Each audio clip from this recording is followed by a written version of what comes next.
శతక సాహితీ సరస్వతికి నమస్కారం. వెన్న కరంబునన్ కలుగా వెర్రిగ నేతికి ఏగినట్లు లోనన్నెలకొన్న వెన్నుని కనంగనపేక్షయుకింతలేక ఆపన్నత నన్యులన్ కొలచి పందలగూడక జ్ఞాన దృష్టి భాస్వన్నలినాక్షుగోరి మనసా హరిపాదములాశ్రయింపుమా. ఓ మనస, వెన్నముద్ద చేతిలో ఉండగా ఆ చేతిలో వెన్నముద్దను పెట్టుకుని నెయ్యి కోసం అప్పుకి పొరిగింటి వాళ్ళ ఇంటికి వెళ్ళిన వాడు ఎంత వెర్రివాడో.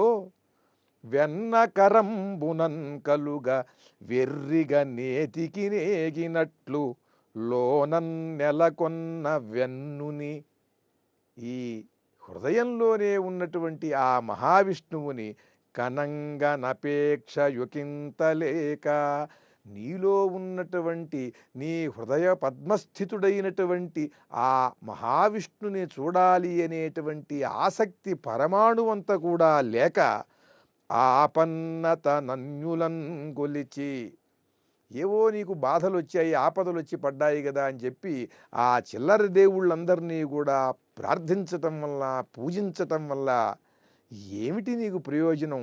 పందలగూడక, అలా చేసేటువంటి అజ్ఞానులను నీవు కూడా వాళ్ళ జతలో చేరిపోయి ఆ అజ్ఞానంలో పడి ఆ అజ్ఞానులతో కలిసిపోక నీలోనే ఉన్నటువంటి ఆ మహావిష్ణువుని దర్శించేటువంటి ప్రయత్నం నిరంతరం చెయ్యి. ఆయన అనుగ్రహంతో తప్పకుండా ఆయన్ని నీవు చూడగలుగుతావు, ఆయన్ను చేరగలుగుతావు. వెన్నముద్ద చేతిలో ఉన్నవాడు నెయ్యి కోసం అప్పుకి పొరుగింటి వాడి దగ్గరికి వెళ్ళటం ఎంత వెర్రితనమో, నీ హృదయంలో ఉన్నటువంటి మహావిష్ణువుని చూడాలి అనేటువంటి భావన చేయకుండా నీకేవో ఎదురైనటువంటి కొద్దిపాటి ఆపదలకు భయపడి వాటి నుండి బయటపడాలని, బయట పడవేయమని చిల్లర దేవుళ్ళని ప్రార్థించటం ఉంది చూశావా, అది నీ తెలివి తక్కువతనం. నీలోనే మహావిష్ణువు ఉన్నాడు.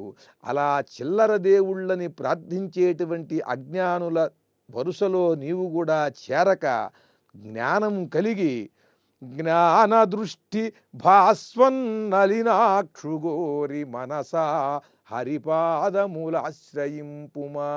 జ్ఞాన దృష్టితో నీ హృదయస్థుడైనటువంటి మహావిష్ణువుని చూడు. అలా చూసి భాస్వన్నలినాక్షు, మిక్కిలి ప్రకాశవంతములైనటువంటి కన్నులు గల ఆ మహావిష్ణువు నీలోనే ఉన్నాడు.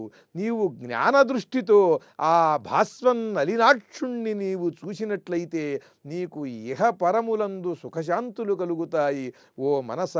కనుక హరిపాదములాశ్రయింపుమా. ఓం నమో నారాయణాయ.